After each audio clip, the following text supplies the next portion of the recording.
Hey everybody, George is with us today, and we'll be looking at this will be a one of our breakthrough Shodan videos where we're looking at, I'll be playing a 2Q and we'll be looking at things I face, things he faces, and how we should be thinking. There's another thing we're going to bring up and we'll take a look. So let's get going forward here. Okay, I'm the Whitestones. Settle my group. And now we have some choices. A's the difficult one, so we'll stay away from that. B's easy, but one wonders why I'm inside Black's area. C's big, but it's in my area. And then I can just take my corner with D. And let's just notice how white D is a little scary once I get it on the right button. Now the next move, white has to play in a sea of black stones. Now, it's okay as far as I know, but it's a little scary. So I went ahead and just approached. I think they're all fine is my guess, other than A. Settle my group. Now, we know there's a whole bunch of things one can do here. Lots of great things. We can ignore. We can do so many things. But I really enjoy just playing the next move, especially in these games where people wonder, oh, do you have to do something special? No, just settle your group. So I settle. This Joseki for black always bothers me. I never know what to do. It's one of the Josekis I've never gotten clarity on with the AlphaGo stuff. Thanks to you students, y'all bought me some lessons. And this is one of the questions I'll be asking is, this Joseki, what can I play here? Now, I saw my favorite YouTube guy, Dr. Baduk, play this way as white. And I thought, okay, so it's at least acceptable. The look on his face was he didn't like it. And maybe it was just in that one context. But I thought, well, I'm settling my group. White looks like he has a very big potential area. So I just did it. It's a good way of learning. Play the thing and see what happens. Here, I don't want to get flattened, right? This looks really terrible for white, all low and flat. So I make sure I get to the fourth line. This also, same thing. This looks better. I just went here out of habit. And finally, that situation's done. Some choices here. Let's mark them. Unfinished corner at A. Take the corner with B. That's all I see.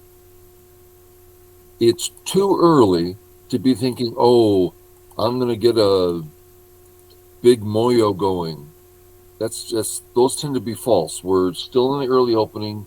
Play the early opening moves. Something bothered me here.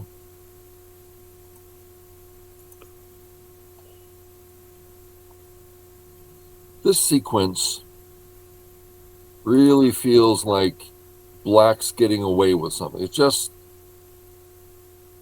I didn't like I'm getting pushed around. Now, it's not like white's dying or anything, but I don't like getting pushed around, so I took the corner. It's big. It has an easy invasion next, so that's two positive things. And now I can play this move instead of him. So that's a lot of pluses. That doesn't make it the right move. It doesn't necessarily even make it a good move. But as long as you can go, well, take the corner, threaten the invasion, and now K3. So it has to be at least 85%. I assume it's 95 plus. Could we All have makes sense. also could we have also considered the high approach at d15?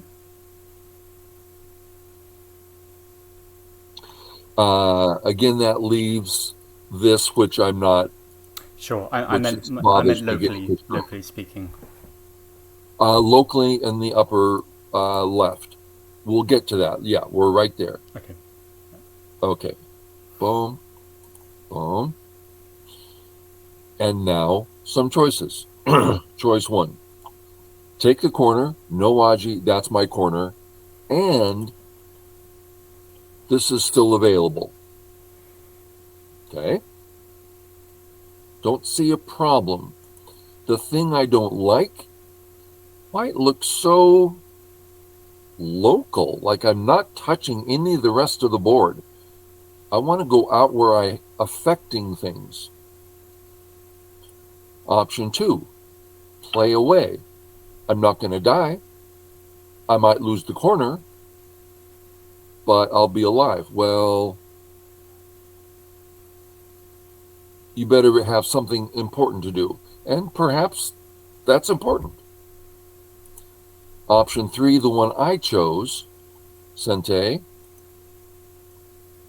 Sente, Sente, Ind Ingote.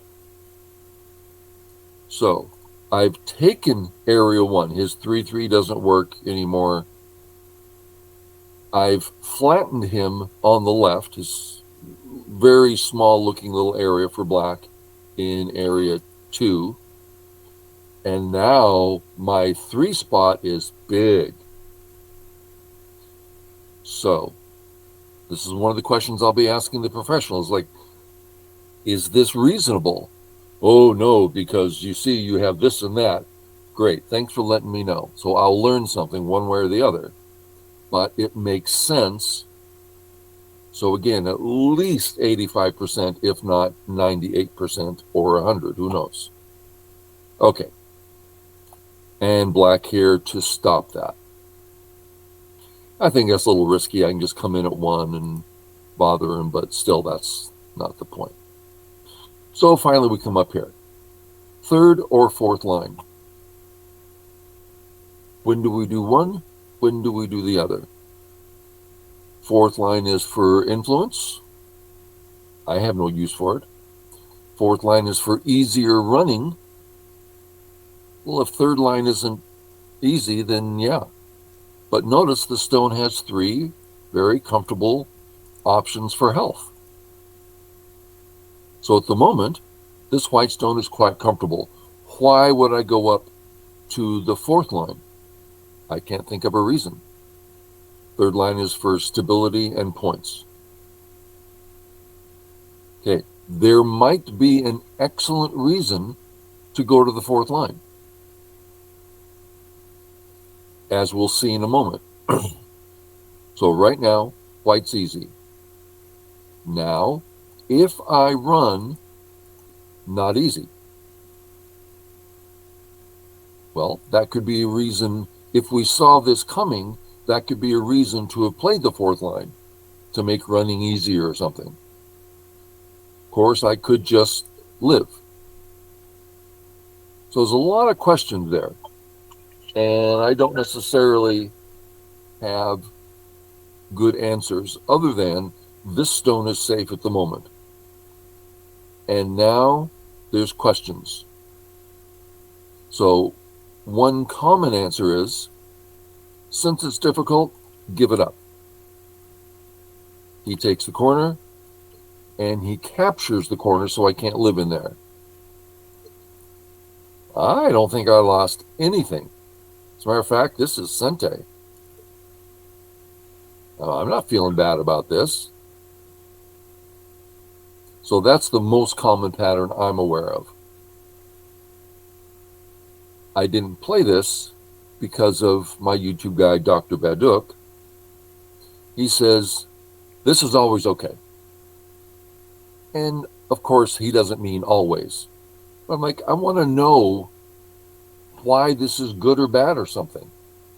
So I play it with great regularity in order to learn all about it.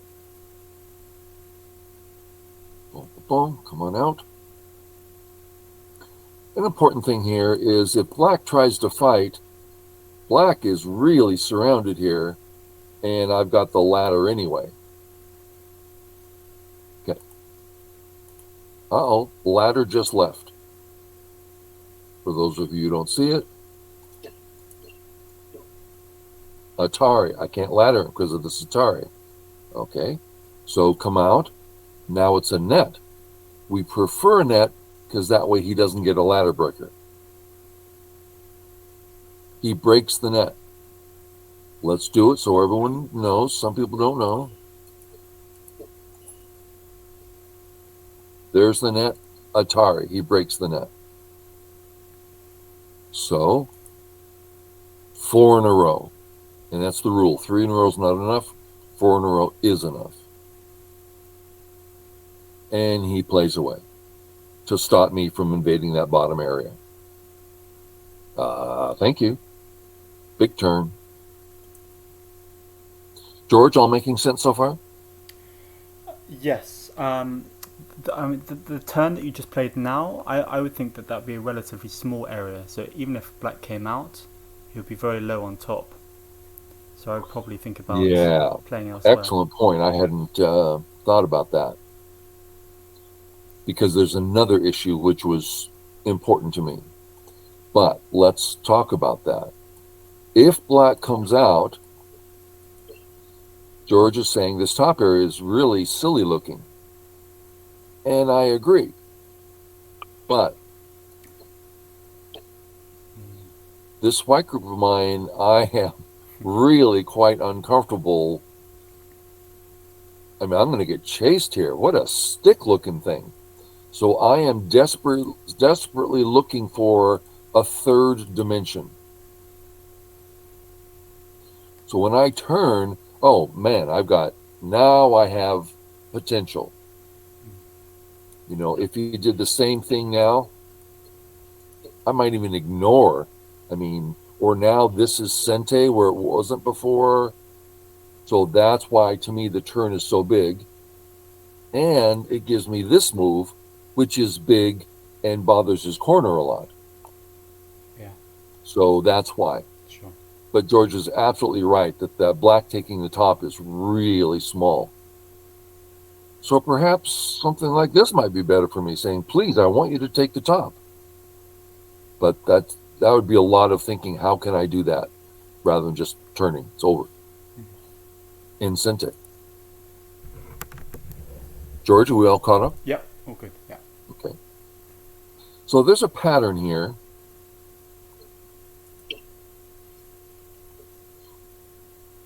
And I didn't play it because something about the Aji in the last 6 months bothered me, and something happened and I can't remember it, and it bothered me. So I thought, well, here, there's no Aji. So I didn't follow the pattern because I didn't have the depth of information to feel confident. While here, and the purpose of these videos, the Breakthrough to Shodan, is you can play basic moves. You don't need to know the best move or special moves. And here we have totally basic move. Fix the cut, threaten to kill. Okay, that comes down and down. He plays away. I am eager to play in the upper left. Not that he's about to die, but there's stuff there. But first, close my skirt. And what I should do is close this skirt also. Now I've got a corner that I can trust. I have eyes I can trust. But I'm so eager that I said, okay, I'm alive now, and I can always connect under if I need to. So now I'll play away into the upper. Oh, I did this first, that Sente move. Lance, one thing. And then up here. Okay, then you come there. Okay, I was thinking that drop down at B15 seemed to be rather small if it wasn't, if it didn't have any Sente value, then it doesn't seem to be of great value. But You're talking about white playing here? no, no, no. B15 on the second line. That drop down. Just the Tanuki there. This white. Yeah. You're saying it's might not have value? I struggle to see much value in that move. I Yeah. see. I mean, again, it's similar to the top. Yeah. I'd be happy. I wouldn't mind if black connected, of course, and I don't see that as Yeah.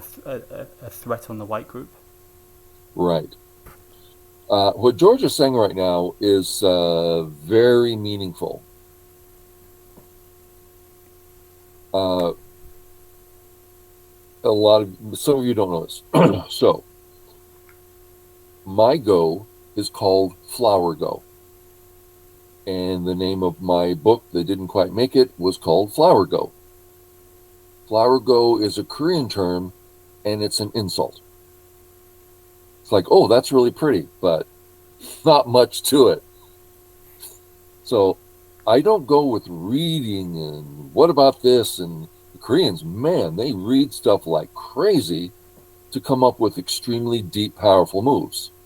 I play on principle. And what things tend to be good? Now that's stupid, because what if it's an exception? Yeah, well, you learn to say, well, it doesn't seem right in this case. Okay, so this white move surrounds black. Well, what good is that? Well, we'll see in a minute how good it is. Also, it's makes black's left group, black is nearly dead on the left because of this move, which we'll see all this soon. So it has great power, but it's like, well, where is that? There's no problems here. Yeah, well, you play on principle and things start to happen. If you were black in this situation, would you just defend right now? Play a defensive move? Yeah. Yeah. Okay. If black plays away from the A group, is it dead? No. I certainly wouldn't think so. Then why would I defend? Because if black A doesn't defend, white can choose any center he wants and press at any time he wants. It's a weakness I can't fight back. And I really want to be able to fight back. So let's go through and see the values here. So white, black plays a big move. I come over here. It's obviously big, points times 2, and has very sente-like. Without this, we can see that white actually has no eyes. Well, that's a bit. I mean, it's not like white's weak. Yeah, but when I play this, it's big, and now that's no longer true. I have a very strong group now. Then into the corner. Okay, let's look at some possibilities. And this is one of the questions I'm going to be asking the professional, because this move, now if black doesn't respond, this kills something. So I get this in Sente. That's great on points, great on stability, all for free. Nice. I went this way. This is the other Sente. And we'll see in a minute why this is valuable. Oh, black got to live up there. Yes, but I got to the first line. First line is powerful.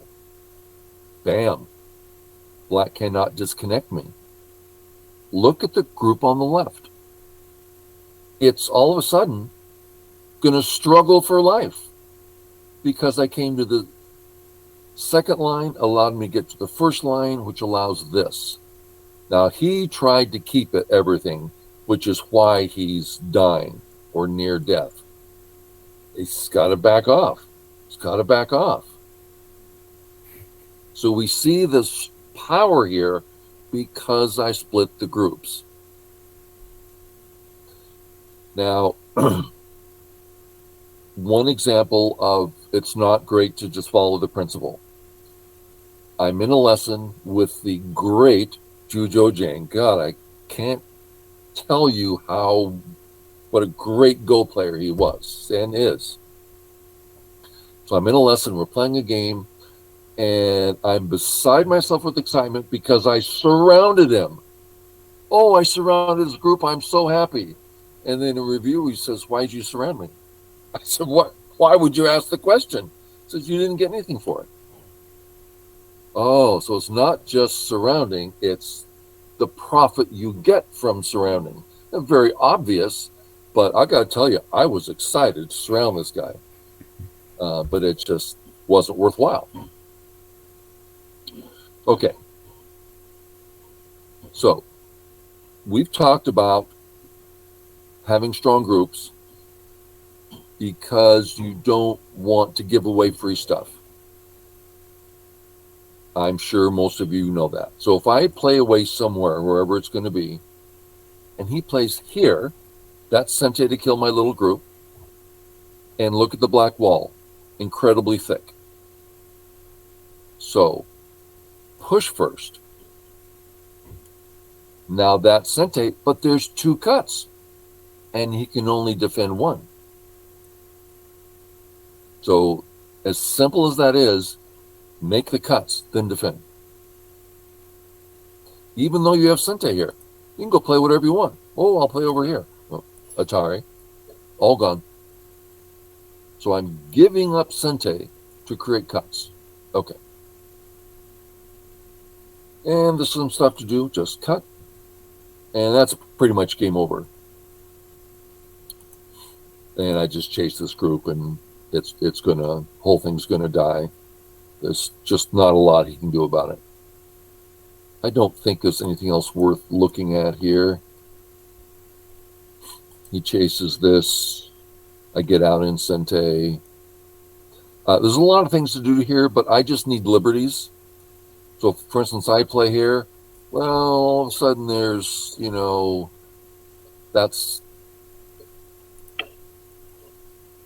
it's just liberty shortages, and so just play strong, get liberties, win the game. Okay, I think that's it. Any last questions, George, or comments? That's great. Thank you very much. Okay, everybody. We'll see you next time. Bye.